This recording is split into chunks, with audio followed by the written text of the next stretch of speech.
Good morning, everyone. Let me begin by thanking our investigators and our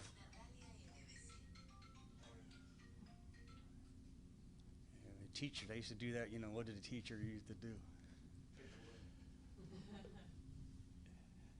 Let me begin by thanking our investigators and our forensic personnel. It's because of their hard work and dedicated efforts that today we are eagerly able to announce the arrest of Mayat Lee, a 20-year-old with no criminal history until this extremely violent crime spree that he's done over the past 10 days. How we solved this crime, how the forensic team and investigators got all the information they did in such a short period of time would make for a phenomenal storyline for any of the popular CSI TV shows. Mayat Lee may have outran us that early Sunday morning after he tried to kill one of our deputies to escape capture, but he couldn't outrun technology and science.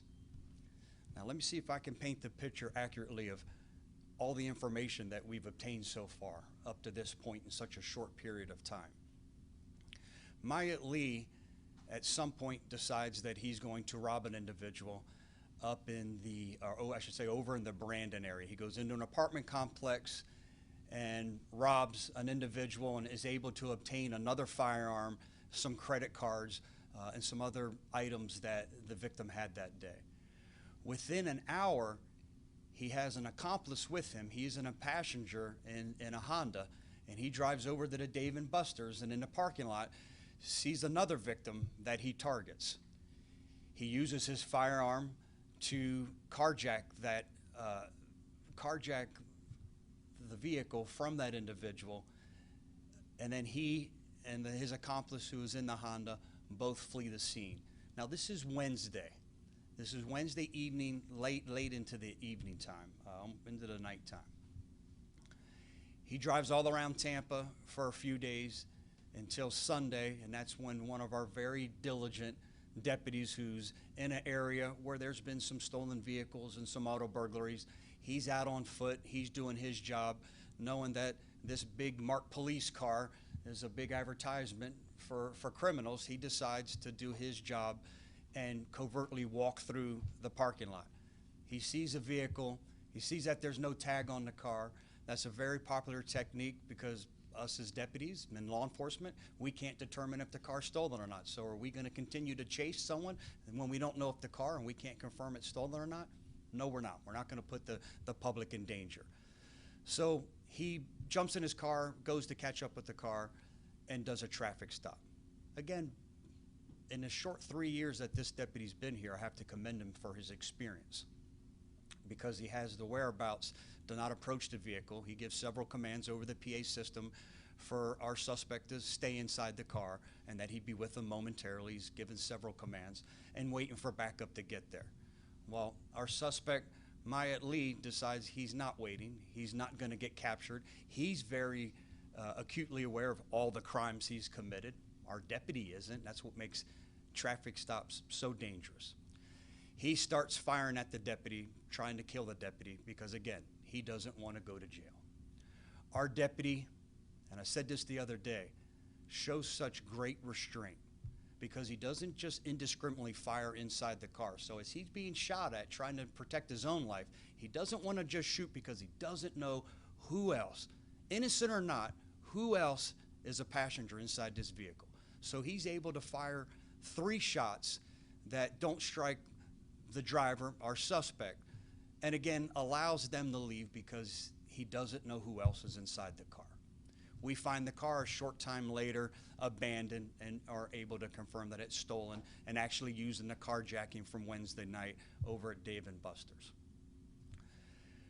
Our investigators, our forensic personnel immediately jump into action and, like we said on Monday, start putting all the pieces of the puzzle together here. So how did we come into contact? How did we learn that Mayat Lee was our guy? This fool uses a mobile device to wire money to a credit card, to do a cash transfer from the credit card to himself. So that's how we were able to identify him. Then through our eye on crime cameras, through surveillance cameras at different businesses that the detectives so eagerly worked to obtain, saw that he was seen in this car throughout the last few days. The Dave & Buster's victim is able to identify him as this is the guy who robbed me. And then what we learned is, or what we were able to recover once we learned that the Honda is registered to our suspect, was towed from the apartment complex. We went back to the apartment complex, and that's where we were able to locate him and place him under arrest. We were able, and I'm very grateful for this, to get the firearm. We believe, we're confident, we'll have to confirm it through lab testing, that he used to shoot at our deputy and attempt to kill him, and also use this firearm to commit additional crimes. So I am extremely grateful that we were able to recover that firearm, and it will not be used to create another victim in this community.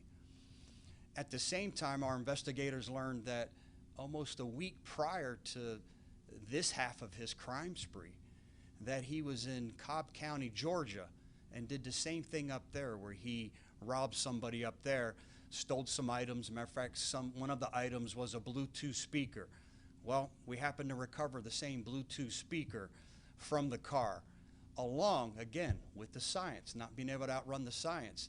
Fingerprints inside this abandoned car that he used to try to kill our deputy and carjacked from this poor victim at Dave & Buster's. We were able to lift his prints off of that and confirm that, yes, he was in the car, he was our shooter, and he is indeed the individual who tried to kill one of our deputy sheriffs. Thank God that we live in a community where they love their law enforcement. Let me assure you that this sheriff and this community will not tolerate anyone shooting at any of our law enforcement in this county. I will now, within every ounce of my body and jurisdiction that I have, make sure that this individual will be prosecuted to the fullest extent of the law, and that he will not ever victimize another individual in our community.